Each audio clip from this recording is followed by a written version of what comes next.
Broadcasting live from the Capital OTB studios, this is Racing Across America with Seth Merrow.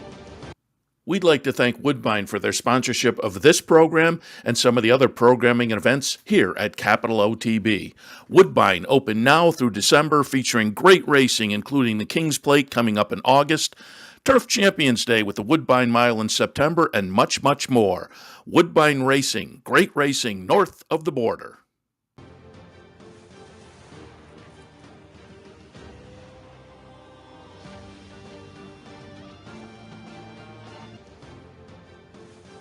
Morning and welcome to Handicappers Report / Racing Across America, Racing Across North America, as it were, because we are still live from Woodbine after a fabulous Woodbine Mile Day. Seth, Merrow, Mike, Callahan. Mike, good morning. Good morning, Seth.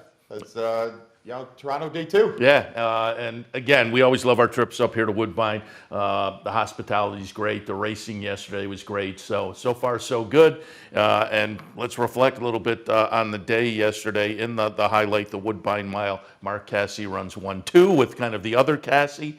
A little earlier, he ran 1-2-3 in the Natalma, so certainly a good day for the Cassie team. But overall, the stakes were just the whole day kind of lived up to the billing, and the weather was gorgeous. Oh my God, it was unbelievable. I mean, it was nice. We're up in the press box. We're down in the paddock. We were trying to give, if you follow us on social media, you just a tour and a glimpse of what it was like, and the weather was absolutely perfect. And like you said, great racing. We had alluded to there was the potential that Mark could have a very good day. Yeah. And it started off great in Natalma, running 1-2-3, the victory in the Woodbine Mile. You also saw some, other trainers come in, and Jonathan Thomas winning the third with some horses that came back quickly. Kentucky Downs, our good friend. Now that we had the interview with him, Kevin Attard getting the victory. Yep. So just an unbelievable day. And we still have some great racing to take a look at today. But just like you said, reflecting on the day yesterday, you couldn't ask for a better day. And I'm trying to pull up the chart to the Natalma because, hey, we have to ring our own bell a little bit. Hopefully folks watched the show and maybe played around because I like Nitrogen, who went off at 41-1. At mid-stretch, I thought, I may get my $80 here. And then a few strides later, Vixen, who was your best bet on the day, at a nice 6-1. I thought, oh, no, Vixen's going to get it. And then I had Ron Gierkink in yesterday, and his play in the race, and one more time at 16-1, gets up and gets both of us. But if folks were listening, our top picks and best bets in that race, 1, 2, 3. Very rarely you're going to see play of the day from 3 people run 1, 2, 3 at big prices too, because we had thought that the European in there that took a lot of money was going to be a factor, but we obviously were thinking elsewhere as far as some value. It was funny though, like you said, we kind of had a little side fun, little gimmicky thing. I thought you were going to hold on, 41-1. That horse Nitrogen was extremely gutsy. Then Vixen sort of takes the lead, 100 feet from the wire, and then here comes Ron's horse back in the middle and just resurged to get it. That triple came back $1,100 for $1. So yeah. I hope some people were able to catch on to that. But I mean, great call by Ron. At $36. But that was a really fun race to watch. So, and Mark finishing 1, 2, and 3. I mean, you can't get any better. The Matron, it was fabulously fab with David Moran on top, and I talked to David, and there was a little twist that'll come up in the second half, Racing Across America. I did some quick hitters after all the stakes with trainers and/or jockeys, and the David Moran, because he subbed for his son, who was in a spill the other day at Fort Erie, and we got a little update on his condition from David Moran. That all sounds good, but it was nice, and if you watched the race, you saw Robert Geller kind of refer to it as they came under the wire as sentimental victory. So fabulous fab, and the Matron was nice in the EP Taylor. Full Count Felicia, and I talked to Kazushi Kimura, we have that as well, but kind of lulled him to sleep a little bit with Full Count Felicia. I originally thought I went back and watched it last night, and she just ran him off the feet. I mean, you take a look at the fractions. Yes, the first quarter was slow, but you just start to pick up the other quarters, and she was running extremely hard at the end. Mile and quarter and 159 made it so legit. When you go from 25 for the first quarter to 159 as the final, the separation around the far turn, you were kind of like, are they going to be able to get to her? And Myra put in her kick, but there was just too much, distance between the horses at that point in time to be able to catch her. But that horse actually came into the barn it was originally trained by Brittany Russell. Yeah, Al Gold horse. Yeah, so Kevin said this horse is just getting better and better, and clearly after that performance yesterday, the sky might be the limit for her. So that was the E.P. Taylor. A little bit later on, there was an allowance race in there and then a break, but came back with the summer. New Century gets it done. Had a nice interview with Ocean Murphy. He was fun to talk to after the race, and I said to the guys before we went on the air, kind of was like a trainer. He's saying, yeah, the spacing was good, and so that's a fun interview that'll come up a little bit later on. New Century getting it done at 3-1. The favorite Al Quadra with William Buick that runs second, and Dream On runs third. And there was a little bit of a bumping there that probably, I would say, hindered Al Quadra the most in there. Yeah, mid-stretch, the two kind of got a little leg weary, kind of drifted out into the 9 and the 10. They kind of all shifted out. The 10 benefited the most. The 9 was impacted. All things equal, may have been a little bit closer, but both those Euros ran really well. Yeah, I expect them to be running really well going on into the late fall and into next year. Another disappointment for me, though. Dream On was my top pick. The one that, as you say, came out a little bit, maybe got a little tired at 13-1. She came late up in the race. I thought I was spurted clear, and then the final furlong, she kind of got a little tired. I thought I was in a good spot there with a little bit of a price. Woodbine Mile, win for the money over Filo de Ariana. Filo de Ariana, who ran well, I like that one in there, but win for the money. The other Cassie under Patrick Husbands at 13-1. Nice price in there for a couple of horses I thought were legit. Yeah, phenomenal ride by Patrick Husbands to just ride the rail. Some horses tried to angle out, and sometimes the clearest path was there for Patrick, and was able to get the job done. Sort of the other Cassie in there, the horse that you had talked about, that was 5 for 5 over the track. Naval Power took a ton of money. Just didn't have it yesterday, but great race. And again, congrats to Mark on the big victory. Yeah, no, big day, obviously. I was just looking to see what Naval Power, 55 cents to $1, runs fourth in there. Yeah. And finally, stakes action. It was the vigil. We had talked to Robert Tiller, had fun with him on the backstretch on Friday morning. And he said, Patches O'Houlihan isn't a Pink Lloyd yet. He trained Pink Lloyd, who won 20-some and 8 Sovereign Awards, et cetera, et cetera. But Patches is getting up there, 10 wins and 12 starts. And Sophia Vivas was the jockey. I caught up with her after the race, and you'll see that a little bit later on. That was fun, but it was just fun to see Patches. And it was a clear victory. I would say of the races, this might have been the best that Patches had run. Drew the outside, advantageous when you have speed. You can kind of figure out what's going to happen there in the first furlong, but broke really sharp. And at that point in time, the race was really over at the top of the stretch. So how do you not root for a guy like Robert Tiller? Yeah. I mean, after the interview and whatnot, he's just a down-to-earth guy. And he has a superstar in Patches. There's no doubt about that. So it was a fun day. Obviously, more fun today.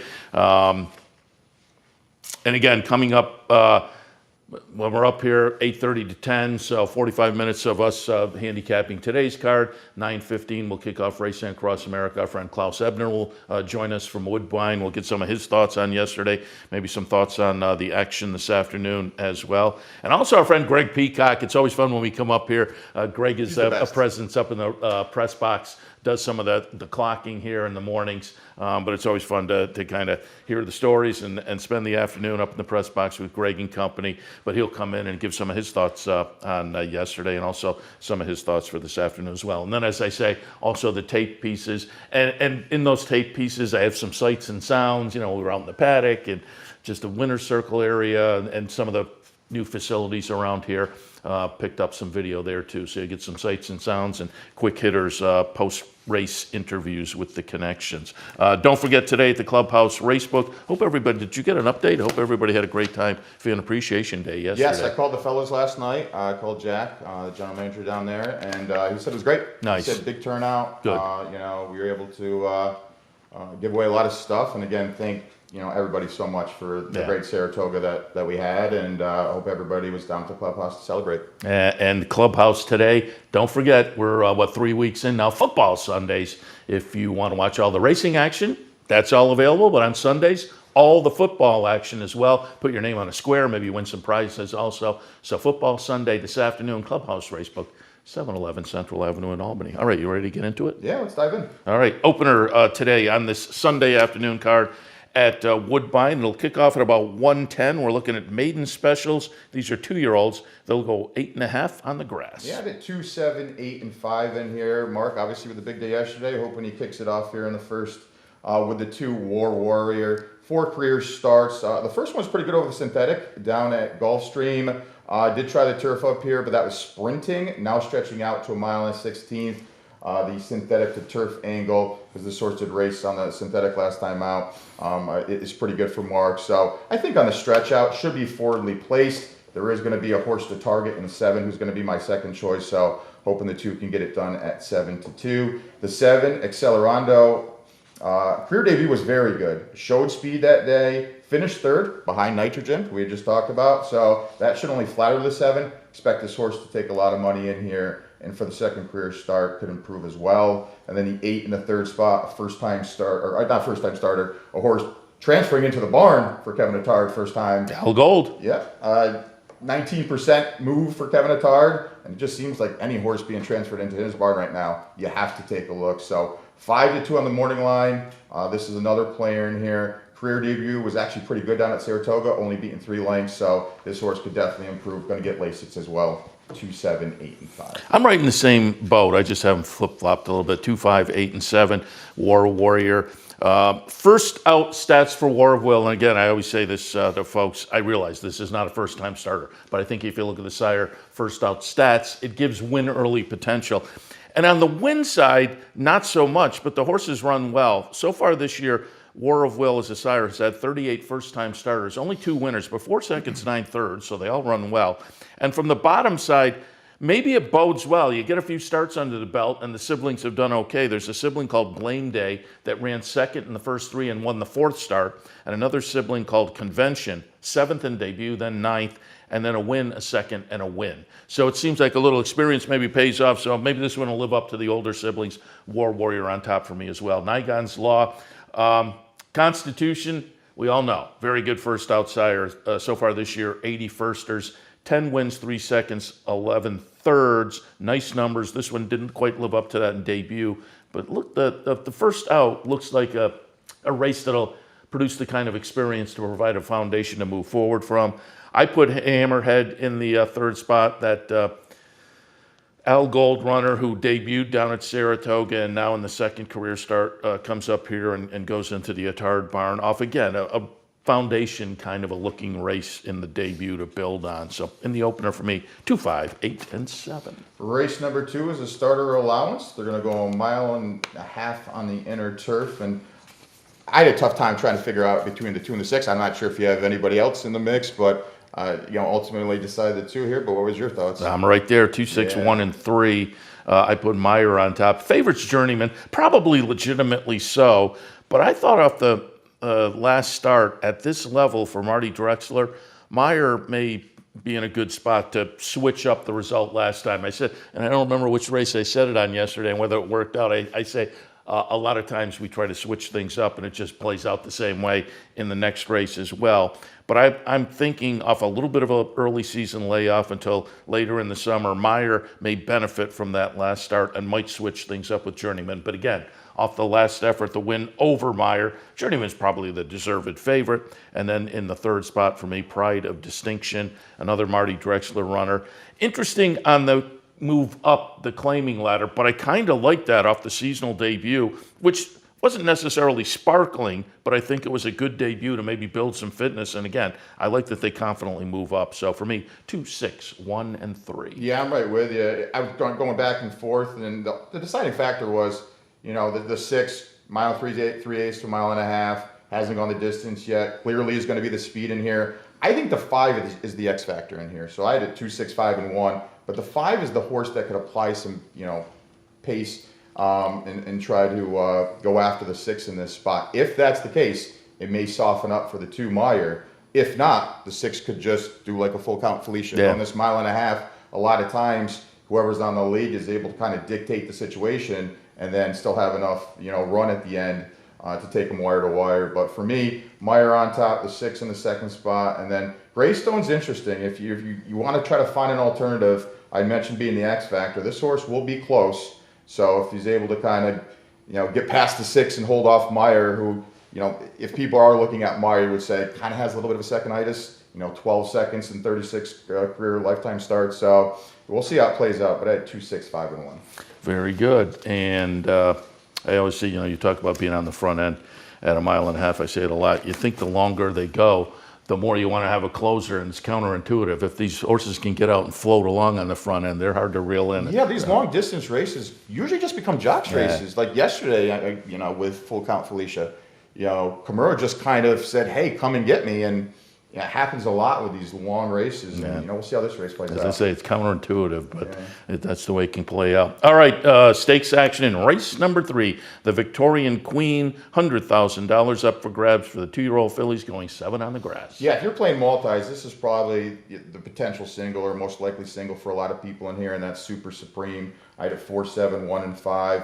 Back-to-back victories. Last time out, did win a restricted stakes race up here against Ontario Breds. At Woodbine. Makes a lot of sense in here, is stretching out, getting onto the turf, a little bit of an unknown, but I think should be able to handle it, is going to be odds on in this spot. So the 4, Super Supreme for me. The 7, Skylight Caper, second last time out, 2, Super Supreme. They're going to put the blinkers on, which is a good move for Kevin Attard. Probably the alternative. So if you want to try to beat the 4, who's going to be a heavy favorite, I think the 7 will be the horse to look at in this spot. And then the 1, I love to win.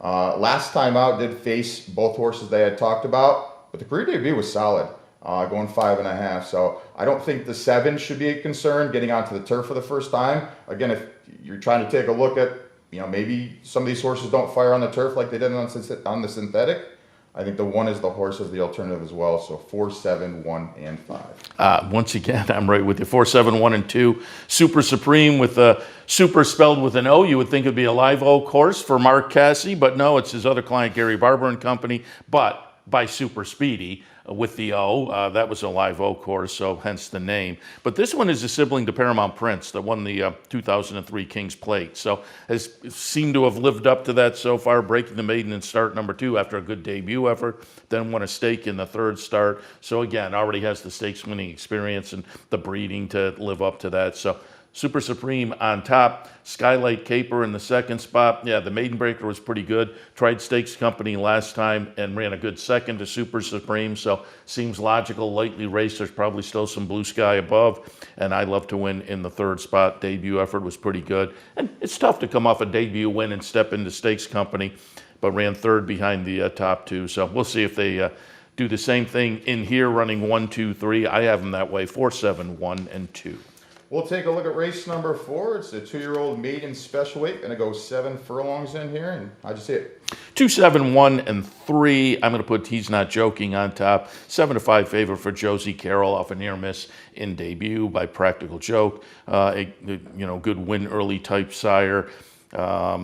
Solid number for a debut effort. So seems logical in here with that experience under the belt. Experience counts. I look in these races. I love the 2-year-old races. Find things that maybe aren't on the page if you look at the breeding or workouts for an auction or whatever.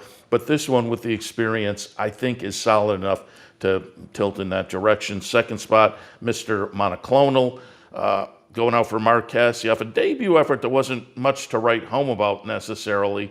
But that was back in May. Belmont at Aqueduct, a little time off. I would think comes back and has the potential to step forward with that experience under the belt, adds the blinkers. If you get a little bit of a price in here, I wouldn't ignore that one. We're looking at 6 to 1 on the morning line. We'll see what we go off at. But War to Remember, also for Mark Cassie. I mentioned War of Will as the sire of win early types. Maybe not on the win end necessarily, but they all seem to run well in debut, and I think that'll be the case for this one also. In the 4th for me, 2, 7, 1, and 3. Yeah, it's 6, 2, 7, and 1, and you're going to have Greg on in Racing Across America.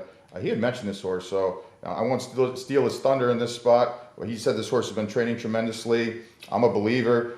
Patrick Dixon is not known to be a first-time starter type trainer, but again, based on the workouts and what Greg's going to tell you on Racing Across America, so definitely stay tuned for that. I think the 6 is quite interesting in here. The 2 in the 2nd spot, for all the reasons you talked about.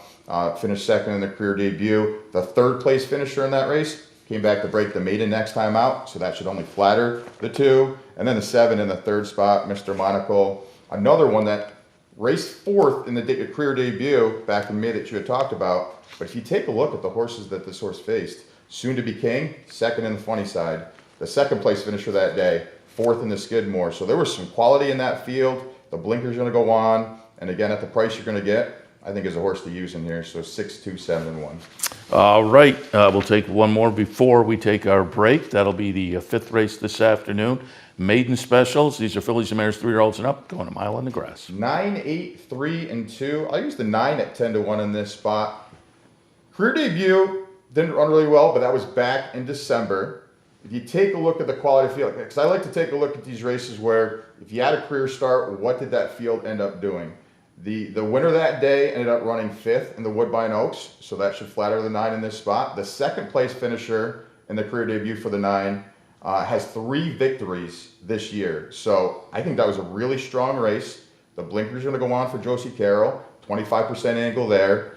And you know, you're going to get value in this spot and a bullet work on September 6th. So if you're looking for a little bit of a long shot, try to blow up the tote board in here. I like the 9 at 10 to 1. The 8 Enduring, 0 for 6, so may steer some people in other directions, but it's been knocking on the door every single race. You take a look at the career best race was over the turf, which will be running on today. Going a mile, you go 3 starts back. That career best 71 is best amongst the field in here, so I expect the horse to get a lot of attention here, stretching out. And then the 3 in the third spot, Painted Glory, another one who's had a lot of chances in this spot, 0 for 12.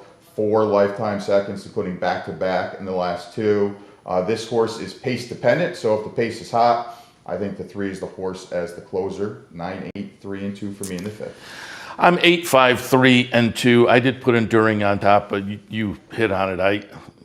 It just looks like maybe this horse finally found a field to break Correct, through with. exactly. But I don't think invincible by any means. No.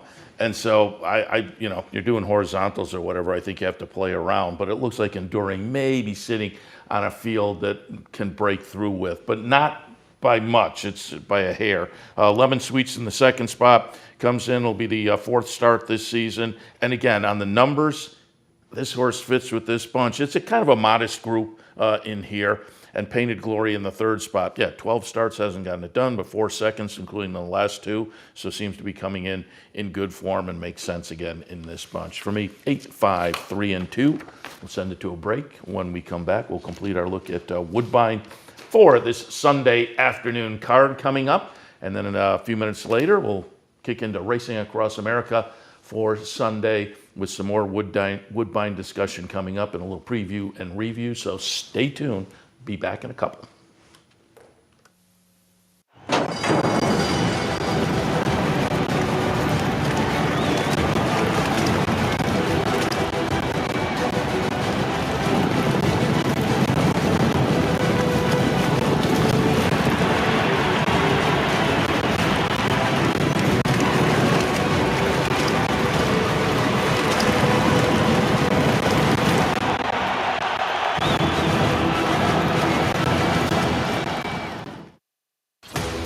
Sometimes it pays to go with the flow, to check your worries at the door, to reconnect with your crew, to follow the thrills and the flavor, to roll with it and see where it takes you, to enjoy every minute to its fullest, and to dance like there's no tomorrow.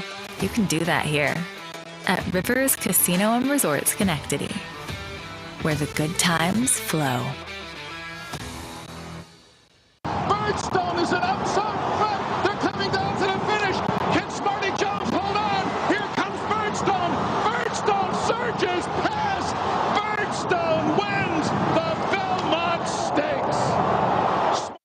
In front, but here comes High Chaparral. High Chaparral, the defending champ, to take it to Bob.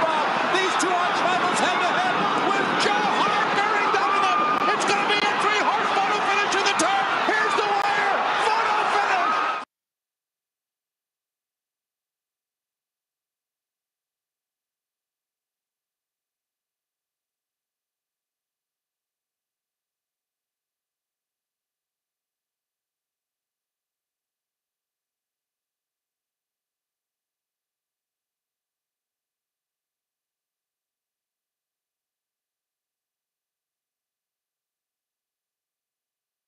Woodbine on this Sunday morning. We are up to race number 6. It's going to be a maiden optional claimer going 6.5. This is my long shot play of the day, Seth. What'd you think here? This is interesting because I'm taking a swing here. We didn't even take a look at picks until you said that. To me, it's a race where I think you can take a swing. The horses with experience, I don't think are anything special. Totally agree. Totally agree. And I'm going with one of those that I think maybe will improve. And I think off the debut effort has to be a price. 5-3, 1-8 for me. I put Westmore on top.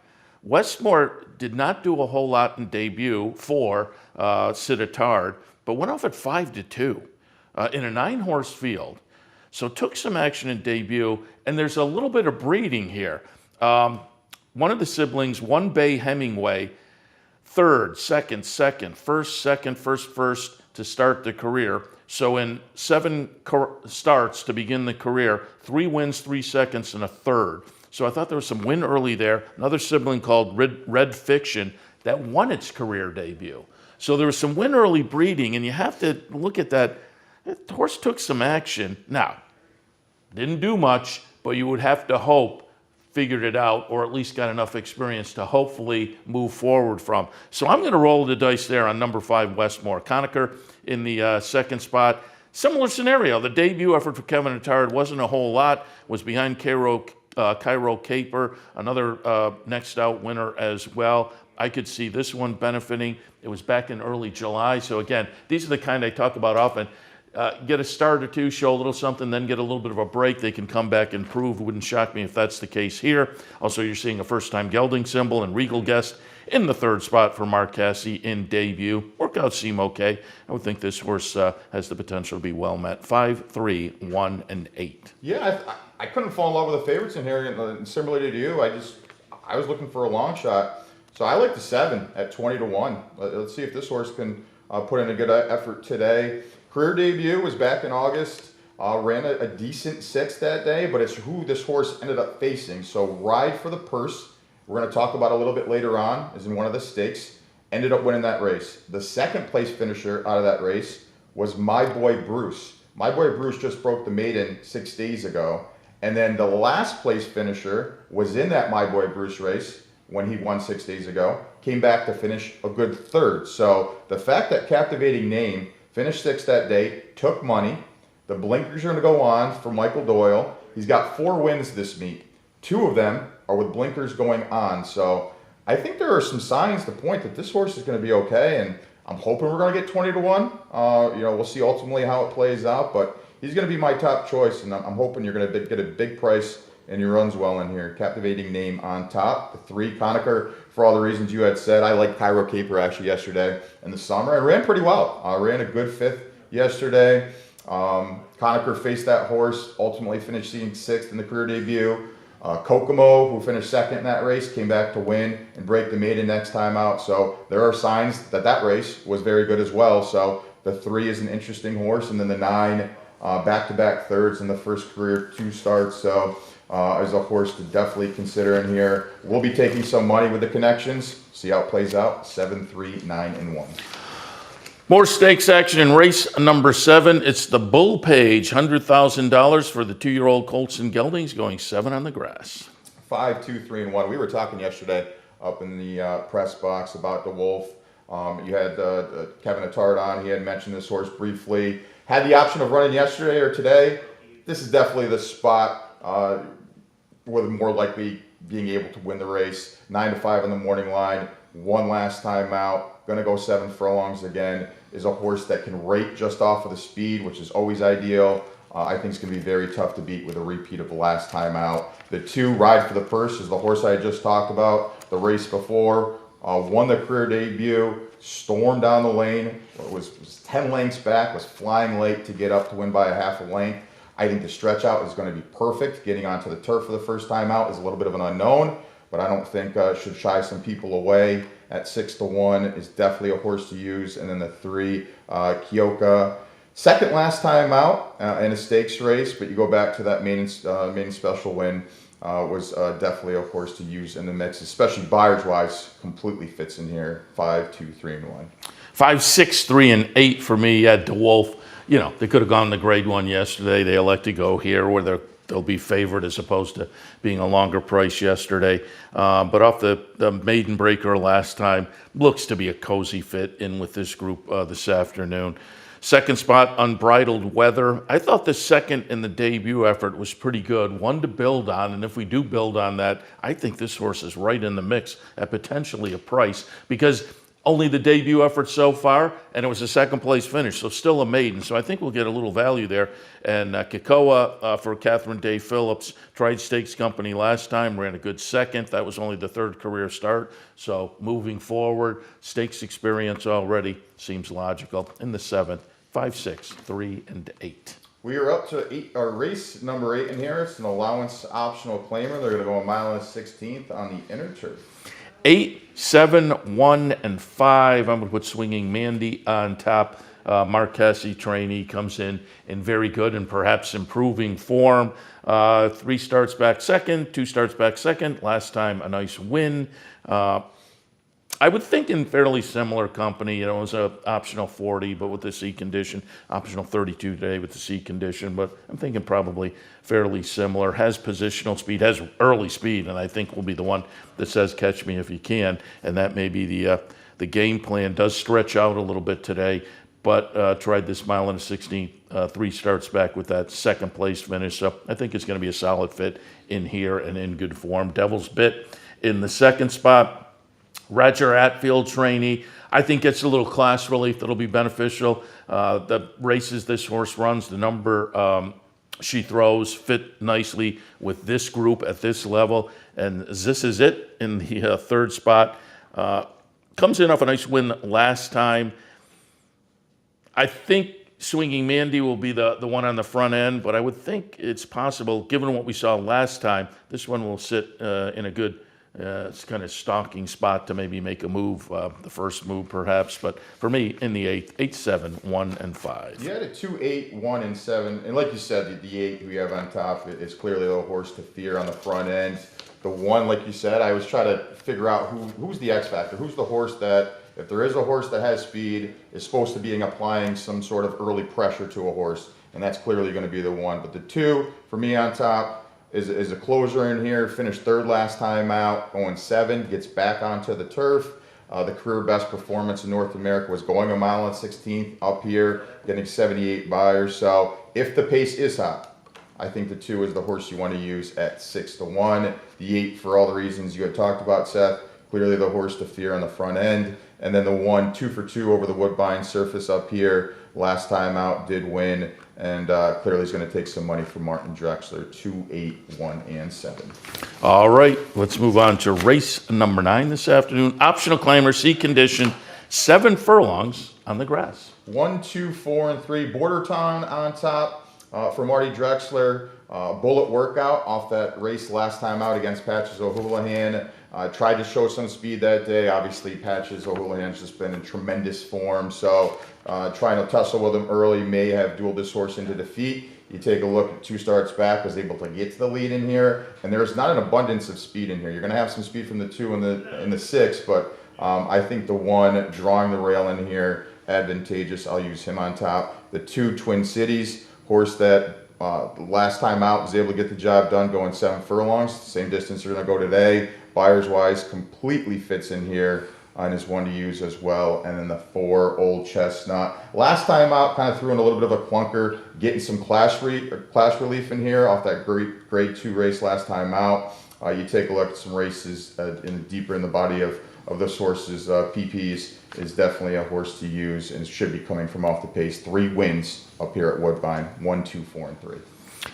2, 1, 6, and 7, so I'm right with you on top. I just haven't flip-flopped a little bit. I put Twin City on top off the nice win last time, so obviously coming in good form. Makes a little class move, but I don't think it's going to be a big obstacle. Border Town, if we get back to a best effort, is the likely one to beat, certainly. Last time in the Bold Venture, wound up 6th behind Patches O'Houlihan and Play Me a Tune, who went in the Woodbine Mile. But I think, again, if you draw a line through that stakes try and go to the races just prior, and class-wise, today's race is probably much closer to that. Yeah, Bordertown is going to be the one to beat. But I'm going to go with Twin City in the current good form, the most recent good form between those two. So the 2 over the 1. Town Cruise in the 3rd spot. Tried Stakes Company last time and ran 3rd. However, last time was last October. So this horse comes back from a layoff of nearly a year. The workouts seem okay. They aren't jumping off the page, but there's enough there to think if this horse comes back ready to roll, could be a player, maybe a little bit of a price because of the layoff. So I'll play around a little bit with this one, despite the layoff. And then Roaring 40s in the 4th spot for me. Off of the win last time down at Belterra, and I thought that was interesting that they elected to ship from Woodbine down there and now back up here off some nice workouts. I would think this horse could be a factor at a little bit of a price as well. In the 9th at Woodbine, 2-1, 6, and 7. All right, we'll close out the Sunday card with race number 10. It's a maiden optional claimer, going to go a mile on the inner turf. 1963, 1963. I'm going to put the 1 Cabernado on top. Marty Drexler runner comes in off a couple of second place finishes since arriving at Woodbine and into the Marty Drexler barn. So knocking on the door, seems to appreciate the track. Either way, the first start at Woodbine was a good second on the turf. Last time, a good second on the synthetic. Gets back to the grass today, and most of the career has been on the grass. So I think this one, off the first couple of starts up here at Woodbine, it bodes well for this afternoon. Quiet Night in the 2nd spot. Kevin Attard runner that 2 starts back had some trouble, ran 4th, moved up to 3rd. And then last time stretched out to this mile and ran 3rd again. I like the fact that ran okay at the mile, but got that experience at the mile trip last time. So I think second time at this distance could be beneficial as well. And Rebel Faith in the 3rd spot. The most experienced of the bunch, I believe. Yes, with 10 starts. And again, I use experience because that means the horse has no wins in those 10 starts.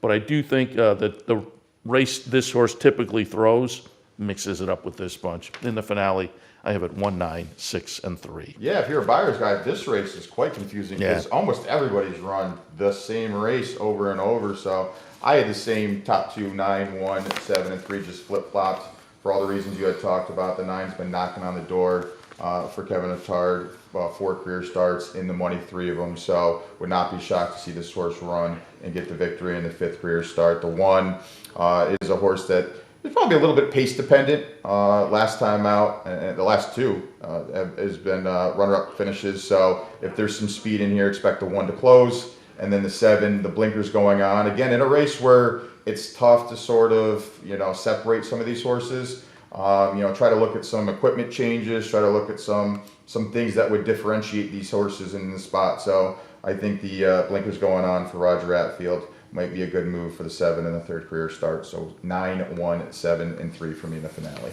And I'm just scrolling through because we kind of alluded to it earlier, but in this stakes yesterday, $34, $13, $17. Then you move on to New Century. You got 8, 10 there. Obviously, the Cassie runner in the Woodbine Mile at 13 to 1 offered $29, and then Patches O'Hoolihan obviously was a favorite in there, and $3.60. So it was a pretty good mix on the day. 35, 15, 17, 8. 29 and $3.60. So could have had a fun day. Oh, absolutely. And like you said, we've been here for a couple days. Friday there was almost the potential for pick 5, a late pick 5 carryover. So the product up here is tremendous. You have value. Obviously the minimums are beneficial because you can kind of spread out, go deep with the 20-cent minimums. So hopefully some people cashed on some tickets yesterday, and clearly if you had some of these horses in big races, and the horse in the Woodbine Mile, Win for the Money, or some others that were double-digit prices, congrats to you, and again, just a tremendous. I'm just looking, the pick 5. Man, people have said to me before, I don't know about that 20-cent increment. You can't make any money. But if it gets clever, you can make money. The pick 5 that ended in the Woodbine Mile yesterday, 20 cents, $3,600, just under $3,700. So, and like you said, you can see both sides, right? If it's 3 to 5, 3 to 5, 4 to 5, the 20 cents probably going to pay $17, $10, $12. But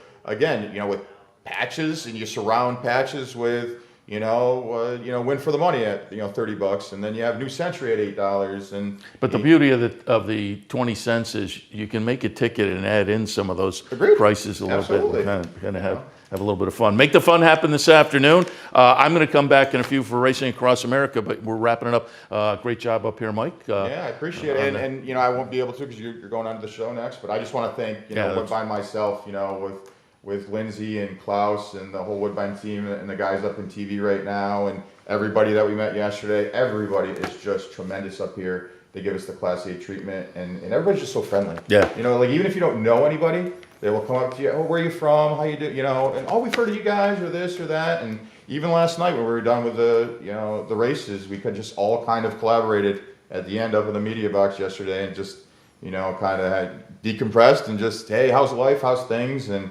again, just can't thank them enough for everything that they've done this weekend. And I was telling you, I'm standing out on the apron yesterday, and a couple walked up to me, and the gentleman was going, "Hi, Saratoga," and I said, "Yep, yeah, you got it." And he said, "Yeah, we watch you on TV at Saratoga all the time." And I said, "You from up here?" And they said, "No, we're from Connecticut." And the wife said, "We're up here for my birthday." And so a little birthday trip to Woodbine for the Woodbine Mile. But it's always fun to kind of walk around that happens on a Gulf Stream all the time too, to walk around and get recognized for it's even more special, right? TV when we're in our backyard up in Saratoga, you kind of expect it, Capital Region is our home base, but when you start to go to another country or to another state or something like that, and they still know Capital TV. It's fun. Really cool, and it's nice to be recognized. But I do get that a lot, where it's like, I think he said to my wife, I think that's the guy, because he was doing one of those, I know who you are, but give me like 30 seconds to connect the dots. So. I tell people all the time in the wintertime, I get that a lot in the supermarket, where somebody's rolling, and I can see their head going, did I go to school with that guy? And then I'll say, OTB TV, and they're, oh, yeah, okay, got it.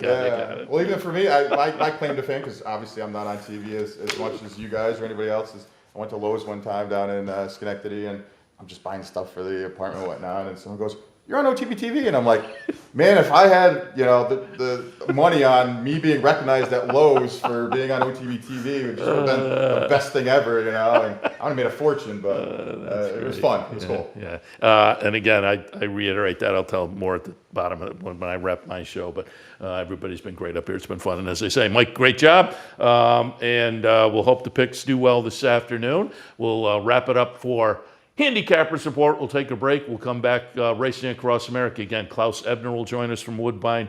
Greg Peacock from Woodbine a little bit later on. We'll drop in some of those quick hitter interviews, post-race stakes also, with some sights and sounds from Woodbine. All of that in just a couple. Stay tuned. Haven't signed up for a Capital OTB account yet? Now's the time to take advantage of the sign-up bonus. Open up a new account with $200 or more, bet $400 by the end of the month, and receive a bonus $200 into your account.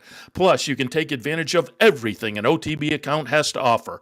Wagering from any device, live streaming, racing info, past performances, online promotions, and more. Sign up today and take advantage of the new account bonus. Details at capitalotb.com. Want to get your career in horse racing off to a fast start? Well, the University of Arizona's Racetrack Industry Program is your winning ticket. The Racetrack Industry Program has served as a springboard to some of the industry's most successful individuals, with a proven track record of job placement right out of college. If you want to earn a degree in the exciting horse racing industry, the Racetrack Industry Program can put you in the winner's circle.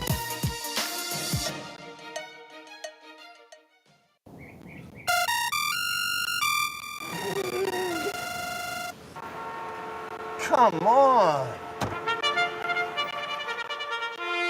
I want sales reports on my desk by Monday. Whoops. My bad. Love racing? RTN brings you every live simulcast on your home television, plus live video streaming and race replays on your PC and mobile devices. To order, visit rtn.tv. RTN, a breed apart.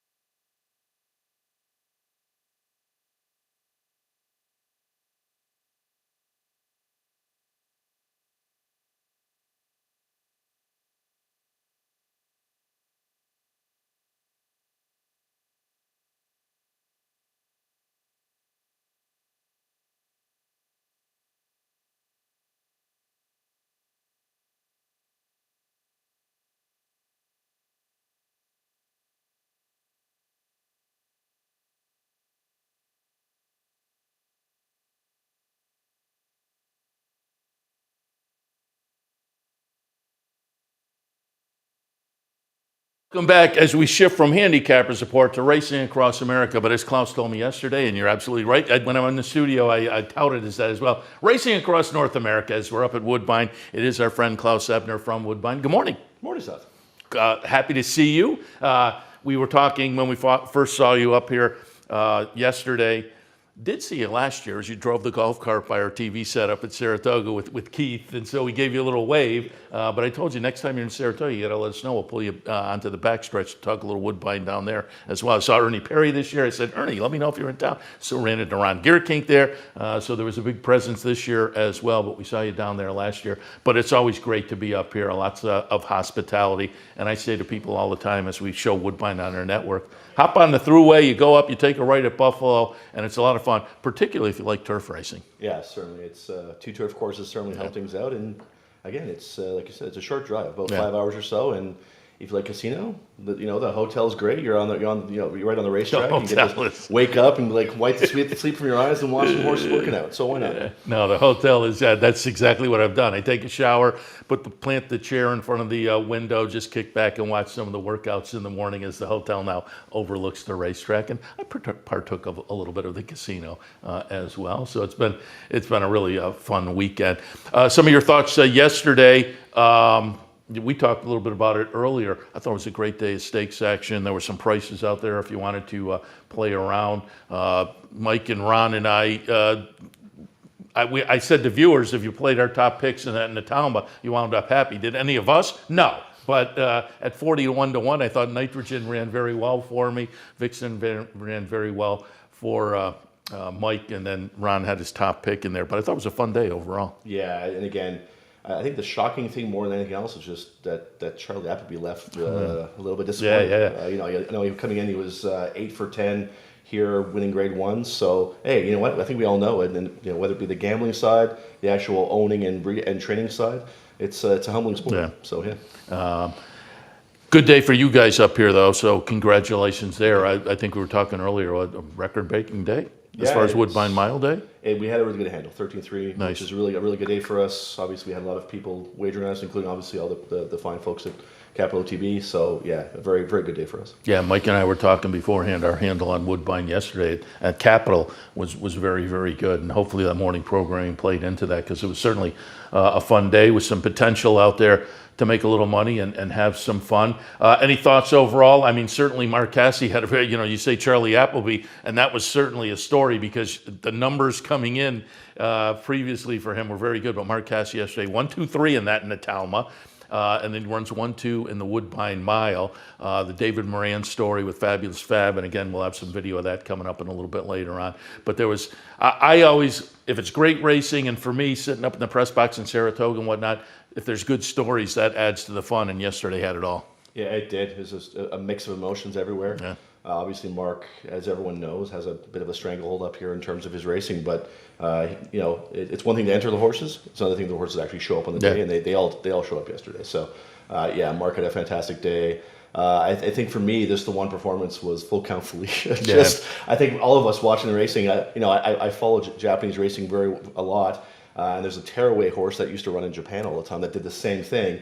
And I was standing beside one of my counterparts from the Japan Racing Association who was visiting here yesterday, and we both looked at each other and said that horse's name was Pantalasa. And we said, wow, Kazushi Kimura is pulling a Pantalasa here, and he opened up by 5, by 10, by 15. And then turning for home, we're both just like, yeah, he's gone. Yeah. She's gone, rather. And then sure enough, she just had a lot left in the tank. So very interesting. And we even spoke with Kevin Attard after the race, because we're kind of following him because the JRA likes to invite some of these winners to some of their big races in the fall. And even Kevin Attard said, that was not the plan. And he said going to the lead was the plan of action. Opening up by 15 on the backstretch, not the plan of action. But hey, it all worked out. So and normally you see that.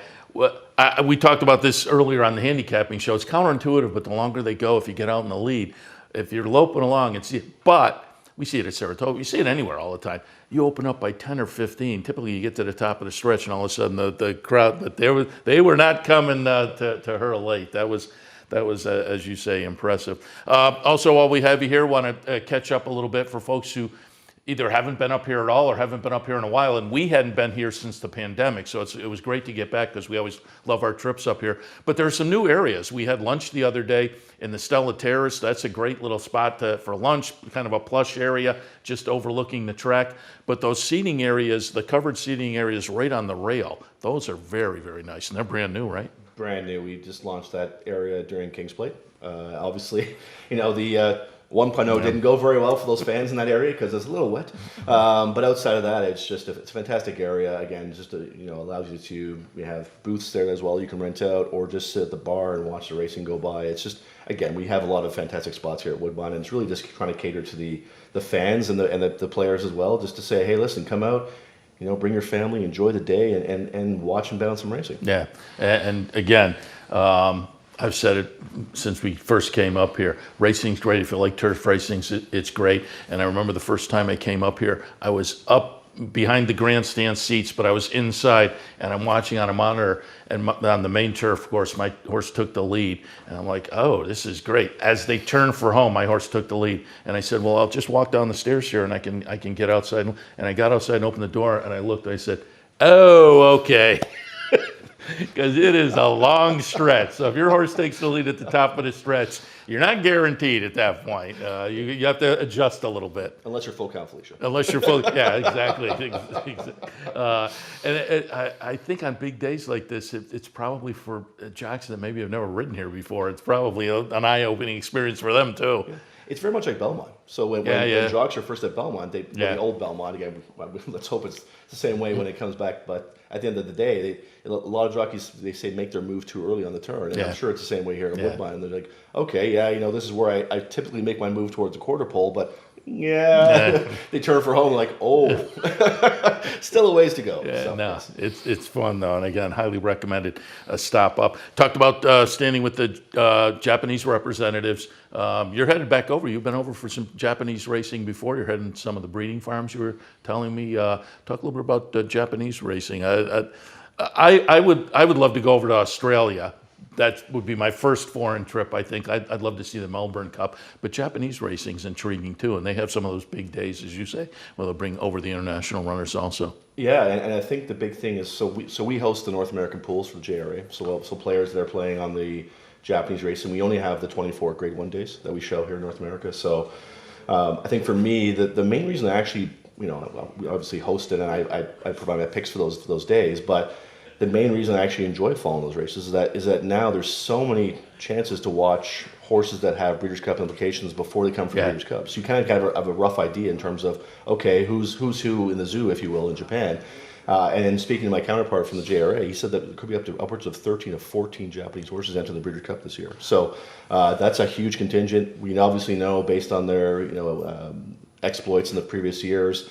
We had a winner with Marshall Lorraine. We had Loves Only You a couple years ago, also in California. So when they come over there, they come loaded for bears. So it's always good to kind of have an idea in terms of who's actually coming over. Yeah, it's been at least 2, maybe 3 years now that they've really made their mark on the international stage, coming here, going over, to Dubai and whatnot, and certainly Forever Young this year had turned people's heads as well. Yeah, we'll leave that one alone because I had a lot of money on Forever Young, and Sierra Leone hanging on my horse didn't help things. So let's leave it at that. So. I had the guys from the HHH Racing podcast on with me who had a big future bet in the Derby on Sierra Leone. Oh, and okay. So they don't want to talk about Sierra Leone at all. But we've all been there, however. Yes. All right, let's get some ideas for today. We've done a little review. Let's do a little preview. Got a couple of stakes, so we'll get some ideas there. And then you said you might have a clever idea as well. The Victorian Queen, race number 3.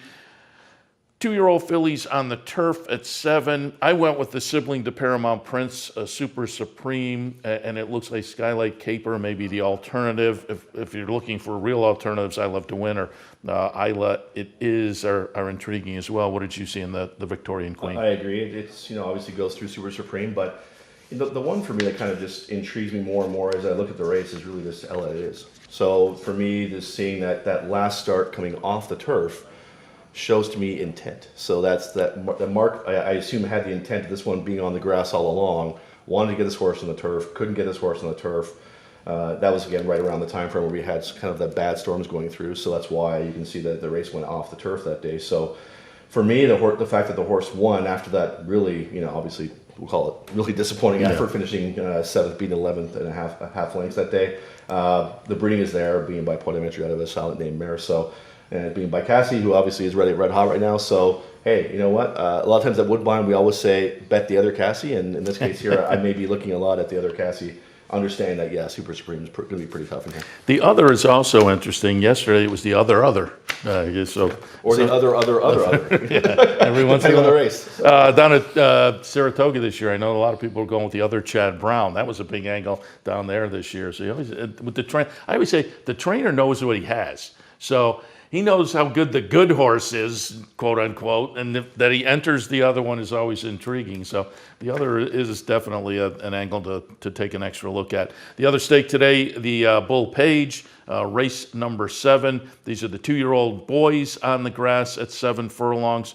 DeWolf, who opted for today as opposed to yesterday, to me kind of stands out on that decision from Kevin Attard. But I thought Unbridled Weather was interesting off a second and debut that it looks like maybe a horse could move forward from. Catherine Day Phillips runner. Kikoa is also interesting. What did you see in the Bull Page? Yeah, for me, actually, I was actually looking at DeWolf for the races yesterday. So I thought the horse I had in mind. So the fact that he's here, I'd probably stay with him in terms of and being again by a Sunday silent sire, being silent name out of a Holy Bull mare that says hello to me. So certainly one I'll be including my tickets. The one for me that I was kind of interested in a little bit more off of the first effort was Ride for the Purse. Savachi and Michael Mateen teaming up this one here.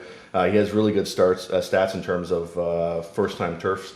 Again, it's a 46. He'll need to step up a lot more in terms of being competitive in this field. But again, 6-1 in a short field shouldn't be that bad. But those are the two probably for me, as well as Kikoa. The one thing to know with Unbridled Weather is just ran a good race, but also had the bug. So Fraser Avery lost the bug after that race and loses it here. So picking a little weight, but certainly, it shows some of the only early speed in this race. So it could be dangerous. Blinkers off. Yeah, I thought that horse was interesting. I mean, it goes through, obviously, DeWolf on the election to go today as opposed to the Group 1, but if you're looking for an alternative. You said you might have a clever idea in the 8th. And I'll look for a clever idea. I had Swinging Mandy on top at 7-2 over Devil's Bit. So I have the two logicals, just kind of flip-flopped this compared to the morning line. But what did you see in race 8 today? So this one's kind of way off the board for me, and that's Fish Mooney, actually. So Jim Ensom's kind of a sneaky trainer in terms of this year. He comes up with horses who have a bit of a price at times. He's winning at 34% of the year so far. So he has ability. The stats in terms of him going sit to turf, sprint to route, route distances as well are all in the high 40s or 50 percentile. So for me, it's a horse I'll take a chance at. And if he runs to some of the form he had at Gulfstream Park when going a mile or longer, I think his numbers are competitive. But obviously that first race back was not good. But I think that's more of just a means to an end for him, and then just him getting on the track and getting that first out. Didn't fire as almost a favorite in that race, but still, I'll give him another shot. Yeah, I mean, it is notable. Took the money at 5-2 there, right. And you're going to get a better price today. I'll throw that one in the mix. Klaus, appreciate the visit, and I will relay to you, and you can pass it on to the team. I'll say at the end of the show, I'll give my overall thanks as well. But we always appreciate the hospitality up here. I'll pass it on to Lindsay as well. Lindsay Beck, she's been very helpful, as well as the whole crew over the past few days. Always enjoy our visits up here, and we look forward to returning, but appreciate it. Yeah, not a problem at all, Seth. It's really for seeing you guys, almost like you haven't seen your family for 4 years. So it was great to see you guys. Always pleasant.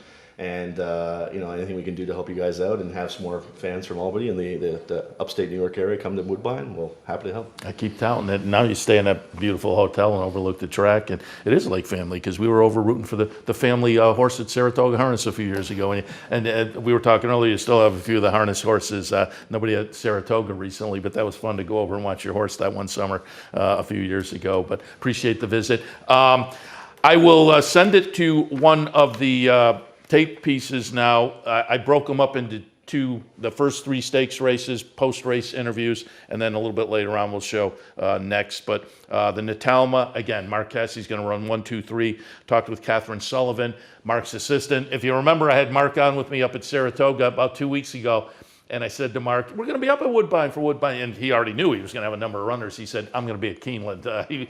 He's down at the sale at Keeneland. But Catherine Sullivan, who we've talked to before up here, his main assistant at Woodbine. So we caught up with her after the Natalma. Also, we talked with Rafael Hernandez, the jock, after the win by in One More Time.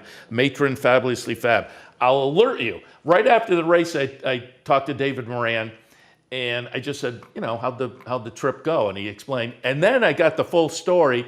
David is the father of Pietro Moran, who got hurt in a spill the other day at Fort Erie. And it sounds like you got an update for David.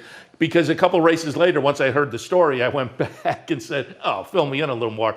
If you listen to Robert Geller's call, he alludes to it, says sentimental victory. So Pietro had been the regular rider on Fabulously Fab. His dad substitutes yesterday and wins. So we, as I say, there's a couple interviews with David as they caught up for more of the story. And then the EP Taylor caught up with Kazushi Kimura for the front end victory on Full Count Felicia. So we'll watch the taped interviews, take a little break, come back. Greg Peacock from Woodbine will join us after that. Stay tuned.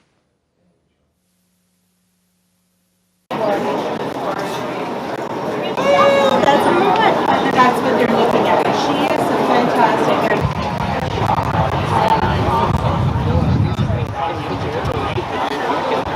At the top of the stretch and out in front is Nitrogen, tackled by and one more time Vixen. Anna's Call the inside, finishing on, and down the center Italian Soiree. Out in front still Nitrogen, coming fast Vixen on the outside in the center, and one more time the Mark Cassie trio, and then Anna's Call and Italian Soiree. Vixen on the outside, Vixen goes to the front with and one more time in the center, and one more time gets it. He was very professional, you just break out of there, you get a good position, and he show up like he did the last time in New York, so everything worked good. When did you feel you had it? When I crossed the wire. Were you hoping to get on the turf down in Saratoga? Yes, absolutely. We thought she'd be a turf filly, but she ran great in Saratoga. So we knew she was special from the beginning, but today she really proved that. Well, give us your feelings down the stretch, because there was a couple of guys. I like Nitrogen, and I thought she was running very well. Nitrogen ran a great race, and so did Vixen. So to finish 1, 2, 3, it doesn't get much better than that.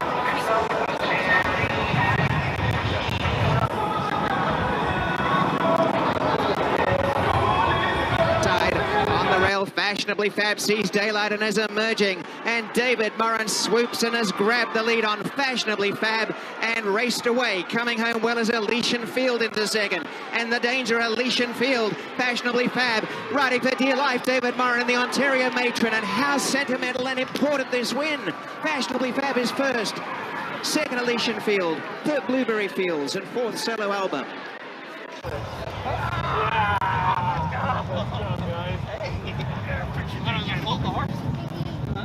Just talk a little bit about the trip. It seemed to work out perfectly. Yeah, I had a great trip. Kevin told me not to rush her, and Pietro just said let her be wherever she's happy. At the half-mile pole, she started weaving through horses like nothing, and I was full of run at the 2.5, and when I got through at the head of the lane, she just kicked on and won like a nice horse, Now, give us a little update on Pietro. Yeah, Pietro's doing well. The surgery was good. The doctors were very happy. He's up and about now, and he's just on the recovery program now. So it was a special win. I didn't realize it when I talked to you before, but how'd you pick up the mount? Yeah, it was his mount. He was supposed to ride it, obviously, until he got hurt, and thanks to Kevin and the owners, they let me ride her, so that was great, A little tie-in with the equipment? A little bit, So.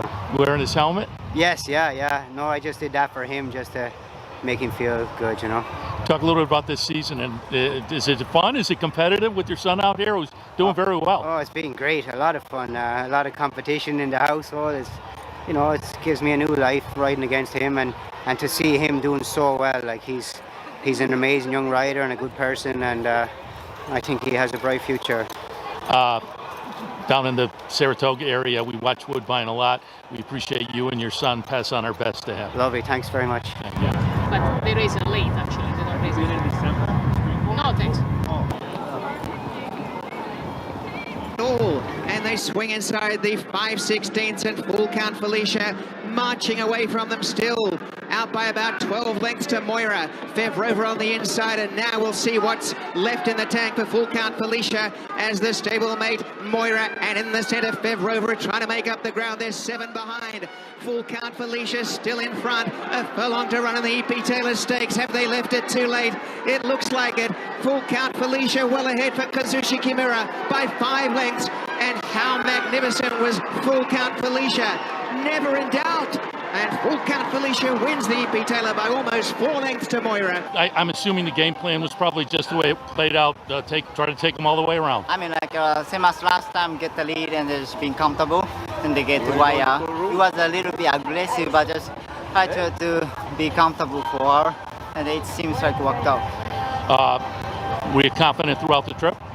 I mean, like just I was a little bit, concerned about a little bit too high cruising pace, but just, like I said, I was feeling like a little bit, she doesn't like to grab in and try to fight it. It's gonna be more cost energy, so just drop the hand and just. Welcome back to Woodbine. Thank you, appreciate it. What if there was a way to become a better horse player, to have a better knowledge of the game, to be more successful? What if there were a way to take what you've learned, what you know, and make better decisions, better choices? In horse racing, knowledge is a powerful tool. Race results and replays, past performances and live streaming, wagering from all your digital devices. Capital OTB. Become a better horse player.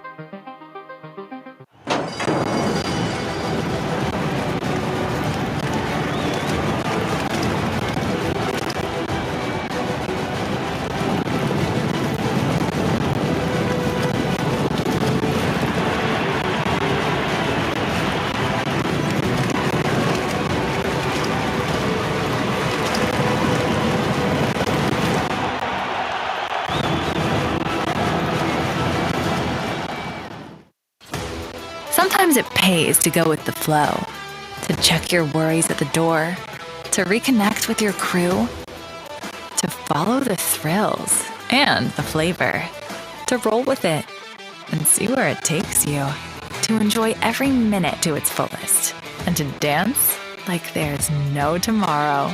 You can do that here at Rivers Casino and Resort Schenectady, where the good times flow. Welcome back to Racing Across America. Seth Merrow here live from Woodbine, our second day here. We were here yesterday, obviously, to kick things off. Woodbine Mile Day, a great day of racing yesterday. And we are here this morning also doing a little review and a little preview as well. And as promised before the break, joined now by one of the folks we look forward to getting back to see. Always enjoy up in the press box. Our friend Greg Peacock does some clocking up here and more. Greg, good morning.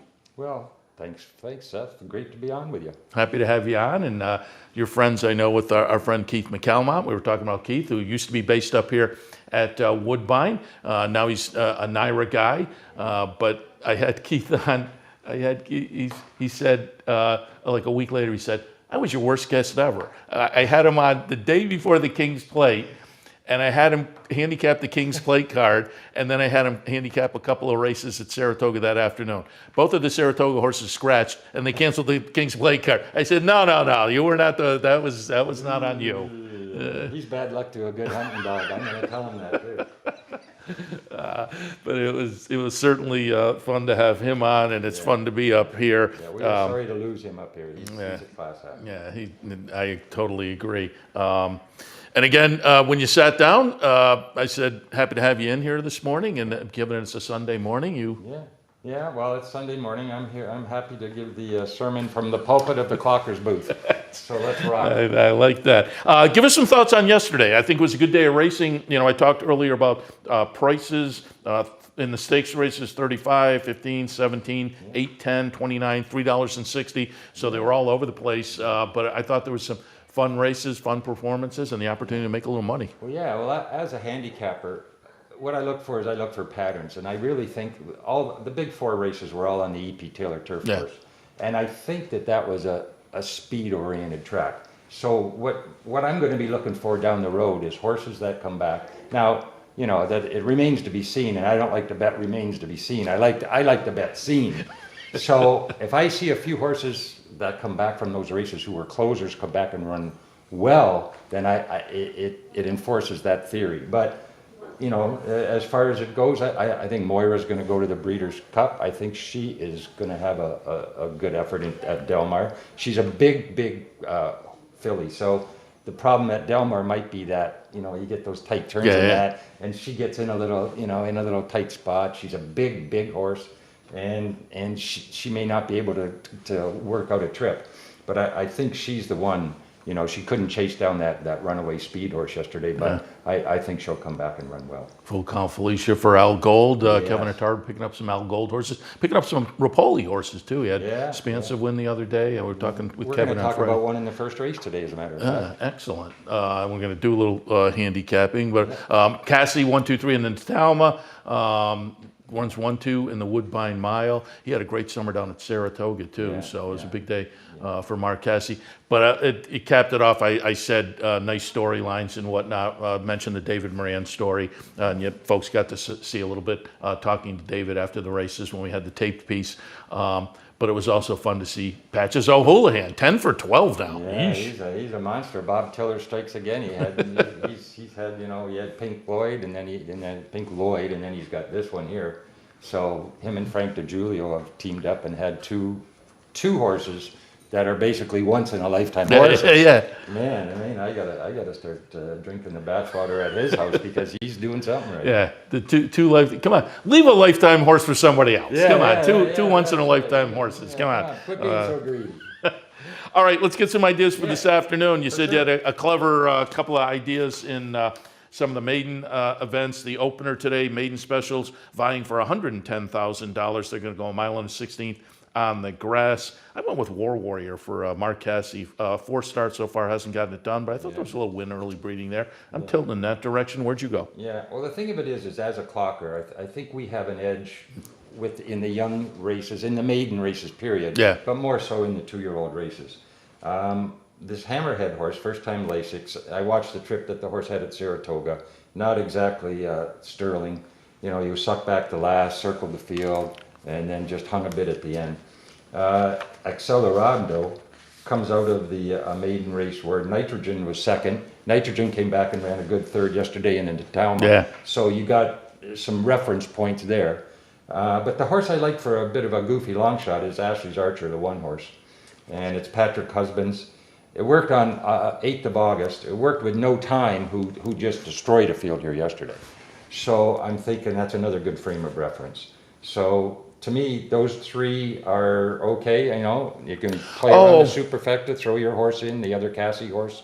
I mean, it's... And I had watched that race because we had talked to Josie Carroll, and so I replayed that 40 and 5, and Groot was way out in front in that race. Well, similar to what we saw yesterday. Okay, well, now I'll take an extra look at that. And again, we've already mentioned today, the other Cassie is certainly an angle that you can Is it ever? Maybe take a look at. All right, 4th race this afternoon. Mike, when he was in here, kind of alluded to this, but he was leaving the thunder to you, as it were, in the 4th. Maiden specials again, going 7. Give us your thoughts on the 4th. Okay, well, obviously the 1 and the 2 are the 2 horses to beat. I mean, especially the 2 horse. That horse, you know, that horse is probably going to be odds on for sure. But Thundering, the horse, Pat Dixon trains it, and Pat Dixon is basically the private trainer for Colebrook Farms, which is John Burness. But he picks up the odd side horse. This Maryland bred that he picked up here, the horse's last 2 workouts have been sterling. Both 5 furlongs. The first one, the horse got a bullet and galloped out like 20 lengths in front of its workmate. The last work, September 7th, 58 and 4. Now, that workout was the best of 42 at the distance. And the thing of it is, it was over a full second better than any other worker that day. Who was the second best worker that day? Loose Wire, who's an older allowance horse who ran second giant race for Kevin Attard yesterday. So there's another frame of reference. When you do these workouts, you try to, you know, compare who's this, who's that, who did they run against, who else worked that day at that distance. Yeah. So for a 2-year-old to outwork older horses by that much makes me think.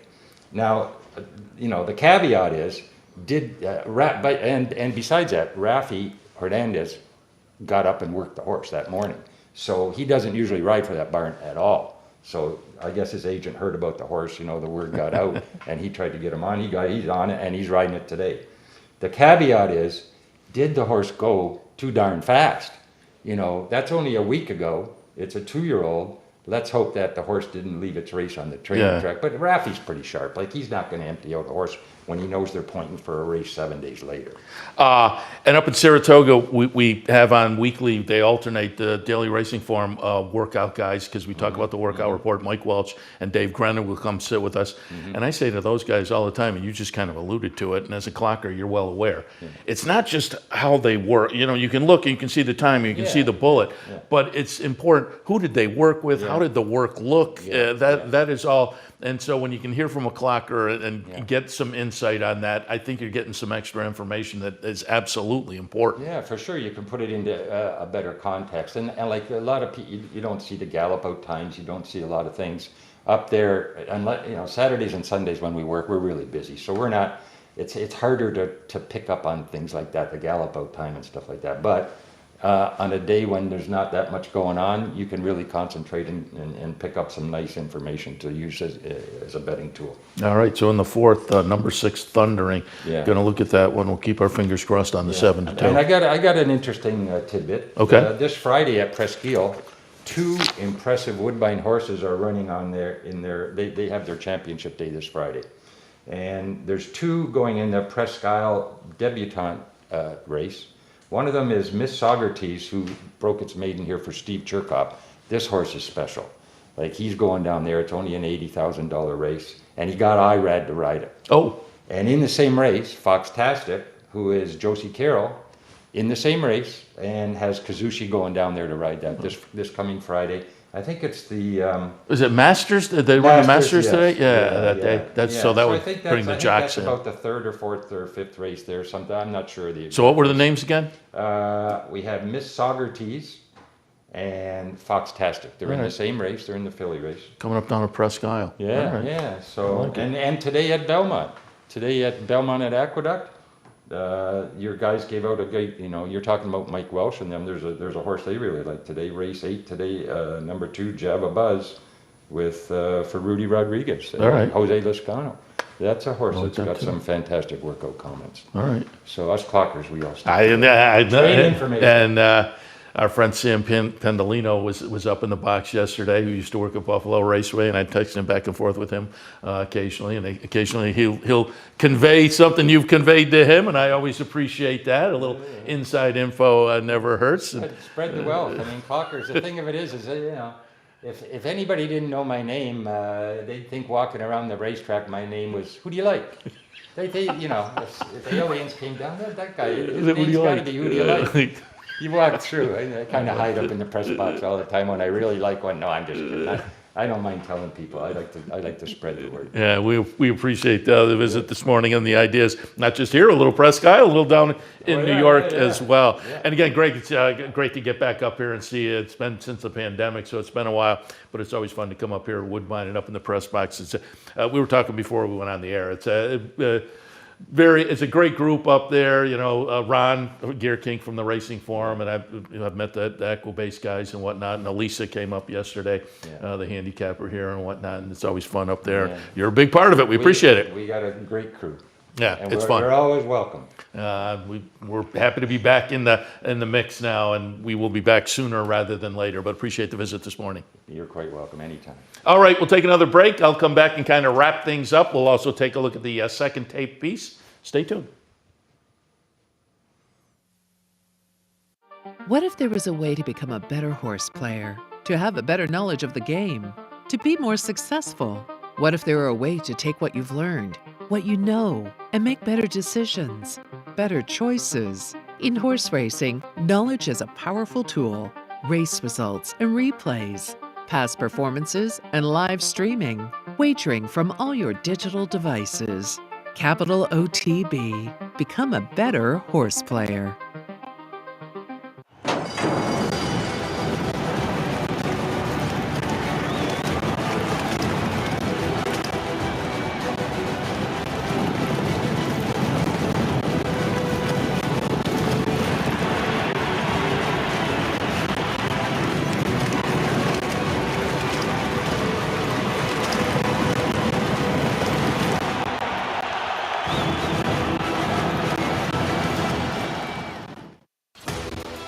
Sometimes it pays to go with the flow, to check your worries at the door, to reconnect with your crew, to follow the thrills and the flavor, to roll with it and see where it takes you, to enjoy every minute to its fullest, and to dance like there's no tomorrow.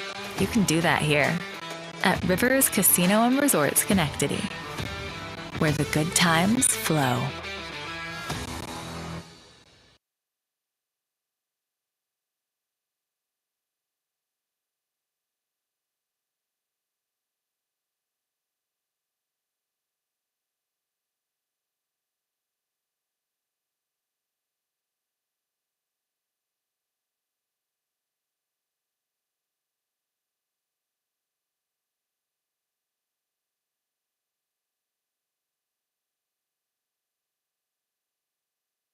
Welcome back to Racing Across America. Like I did yesterday, I'll wrap it up here. I'll send it to the tape piece, and that'll take you out to 10 o'clock. Because again, I think I'm just looking at my clock here. I think it would be okay if I played the tape piece, but I don't want to run over when we're in a foreign studio, as it were. So again, I'll just kind of wrap it up here, and then we'll tee up the tape piece.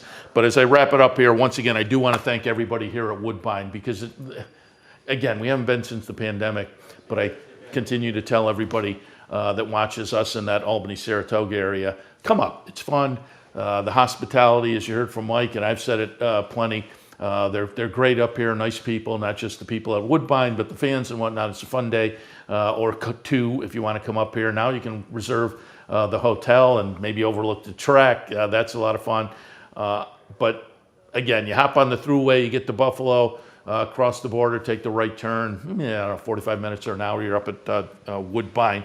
And again, it is nice racing, fun racing. The 20-cent increments on the exotic bets let you put together some clever tickets perhaps. And still, as demonstrated over the past couple of days, there is the potential for some nice payoffs. So recommended to come up. As we said, there's some new areas to explore as well. So put that on your agenda. If you time it right, you can maybe spend a few days and maybe make a Fort Erie stop, maybe make a Presque Isle, maybe certainly stop at Finger Lakes as well. As I say, if you time it out right and plan a few days on your trip, but it's just worth popping up to Woodbine and enjoying it. And we did enjoy it. So again, I'll thank everybody here at Woodbine. First, the TV crew guys, we've been in their studio for the last couple of days, and we appreciate certainly the hospitality there.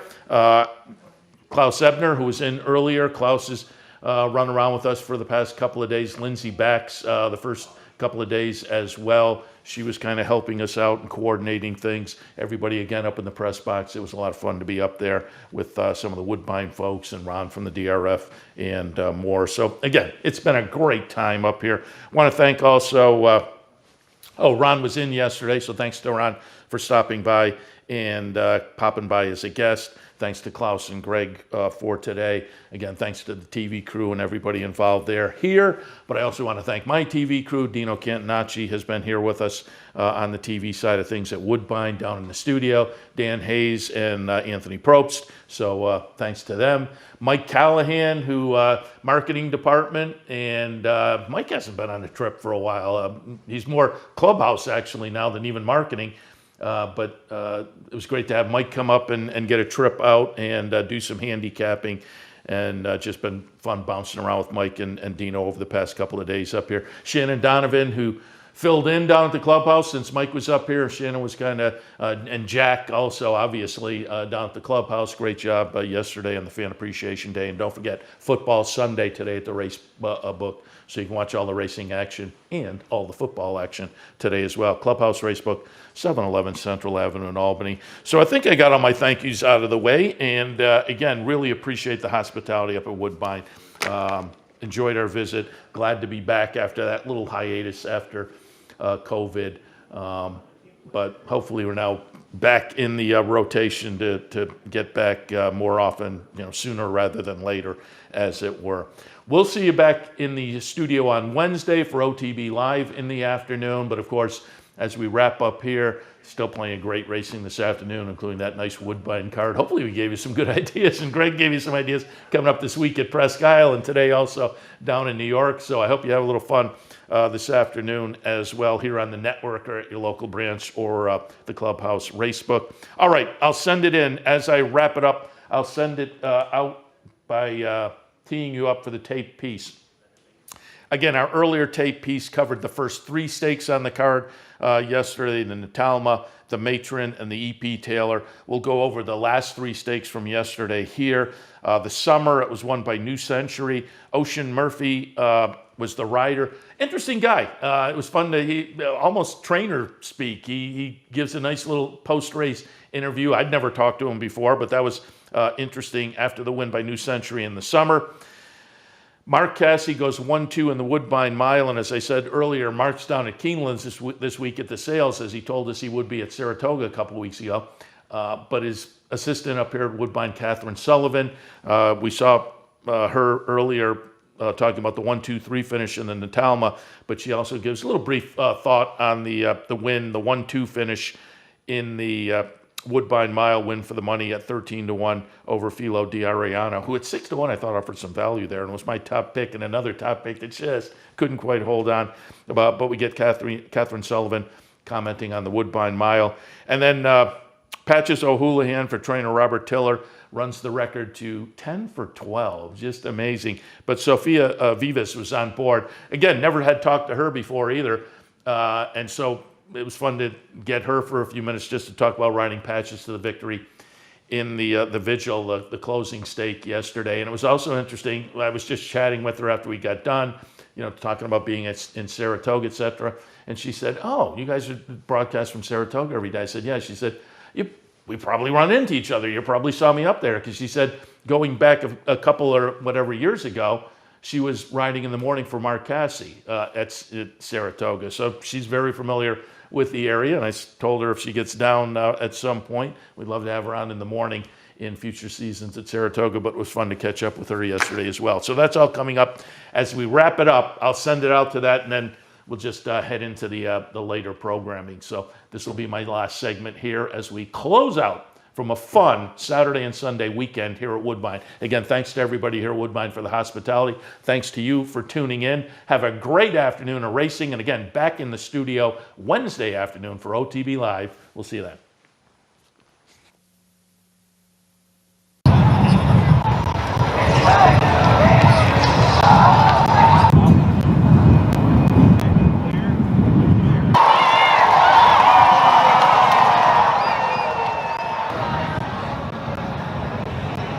Inside, Dream On sneaks to the front. Winterberry launching down the center. Then Cairo Caper, and right down the outside, here comes William Buick on Al Qudra and Oisin Murphy on New Century, and they're reading up the ground. Dream On in front, being chased by Al Qudra and New Century, and drifting a little bit here is the leader. It's still Dream On coming to the leaders on the outside. New Century, Al Qudra in the center, and Oisin Murphy will take honours with New Century by a length and a quarter. Al Qudra in the third spot. Dream On. Okay,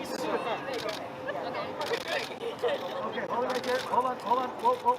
That's good. Thanks, Sean. Thanks a million. I'm delighted with him. He broke fairly. I thought the speed was on early. I didn't want to be 3 deep around the turn, but he was just latching onto the bridle as the horses in front of him slowed down. Managed to save a little bit of ground inside and then come out in the straight. Obviously late on, the inside horse came out and gave William Buick a bump, but I was able to keep my momentum going, and he was very strong at the line. His half-brother, Passion and Glory, stayed 1.5 miles quite well. I've had quite a bit of success on him, so hopefully this guy can keep progressing. You looking forward to heading out to Delmar? Yeah, he's a horse that obviously is a win and you're in. It made a lot of sense to come here timing-wise. He's going to have to be sharper at Delmar, and he is a horse for next year as well, but hopefully he'll go there with a leading chance.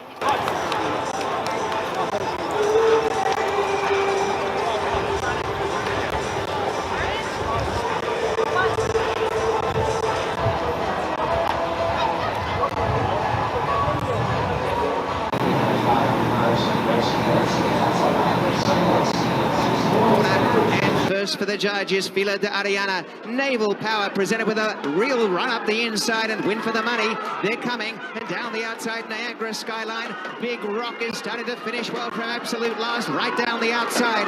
Fila de Ariana in front, on the inside, win for the money.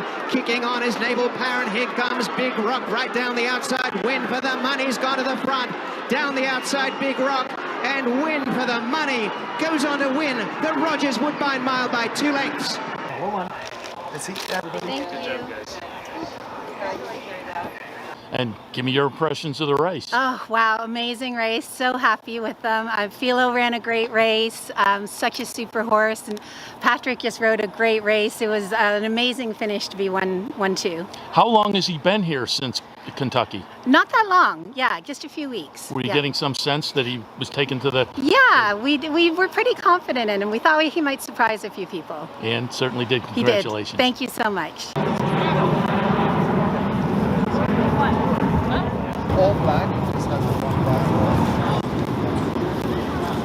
Inside, they turn and Patches O'Houlihan in the Branded City Vigil Stakes by a long neck to Rockcrest. Down the centre, Warbomber. Trying to run for the bag as Ironstone and I'm a Gambler. Patches O'Houlihan raced away by 2 lengths down the stretch and now 3 lengths in front. And Patches O'Houlihan is now 4 in front. Finishing up the inside is also Remuda Late. Patches O'Houlihan coming on to win.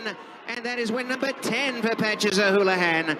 We knew there was a little bit of speed in the race today, but Patches is an honest horse and he's always going to give it his all. I think he heard our plan and said, nope, I'm faster than everybody today, and he proved to everybody that the lead is where he wanted to be, and he went on it easy. 10 for 12. You've been on so far 3 for 3 this year. What's it like to be on a special horse like that? Oh, he's great. He's human-like. He hears everybody, he sees everybody, he knows the crowd is here for him, and hopefully we continue riding him, and we're very thankful to all the connections, and hopefully we continue winning more with him. Congratulations. Thank you, I appreciate it. We'd like to thank Woodbine for their sponsorship of this program and some of the other programming and events here at Capital OTB. Woodbine open now through December, featuring great racing, including the King's Plate coming up in August, Turf Champions Day with the Woodbine Mile in September, and much, much more. Woodbine Racing, great racing north of the border. You're watching OTB TV, a service of Capital Off-Track Betting.